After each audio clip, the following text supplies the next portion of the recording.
নেত্রকোনার দুর্গাপুরে আনন্দঘন পরিবেশের মধ্যে দিয়ে পালিত হয়েছে জাতীয়তাবাদী যুবদলের ৪৭তম প্রতিষ্ঠাবার্ষিকী। মঙ্গলবার দুপুরে উপজেলা ও পৌর যুবদলের আয়োজনে নানা কর্মসূচির মধ্য দিয়ে এ আয়োজন সম্পন্ন হয়। দিনের শুরুতে দলীয় কার্যালয়ে জাতীয় ও দলীয় পতাকা উত্তোলনের পর এক বিশাল আনন্দ র্যালি বের করা হয়। উপজেলা, পৌরসভা ও ইউনিয়নের বিপুল সংখ্যক নেতাকর্মীর অংশগ্রহণে র্যালিটি পৌর শহরের প্রধান প্রধান সড়ক প্রদক্ষিণ শেষে স্থানীয় শহীদ মিনারে সমাবেশে রূপ নেয়। সমাবেশে সভাপতিত্ব করেন উপজেলা যুবদলের সদস্য সচিব ইউসুফ খান।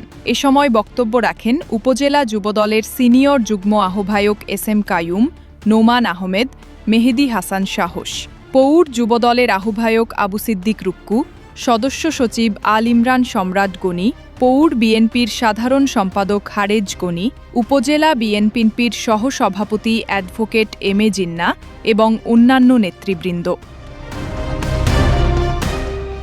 বক্তারা বলেন, শহীদ প্রেসিডেন্ট জিয়াউর রহমানের স্বপ্ন ছিল একটি উন্নত ও সমৃদ্ধ বাংলাদেশ করার।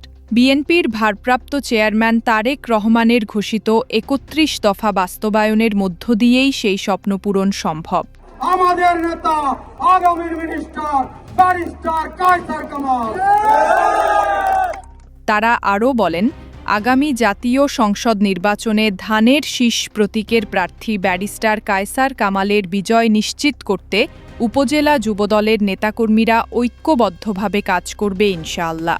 আলোচনা শেষে সোমেশ্বরী নদীতে মাছের পোনা অবমুক্ত করে অনুষ্ঠানের সমাপ্তি ঘোষণা করা হয়।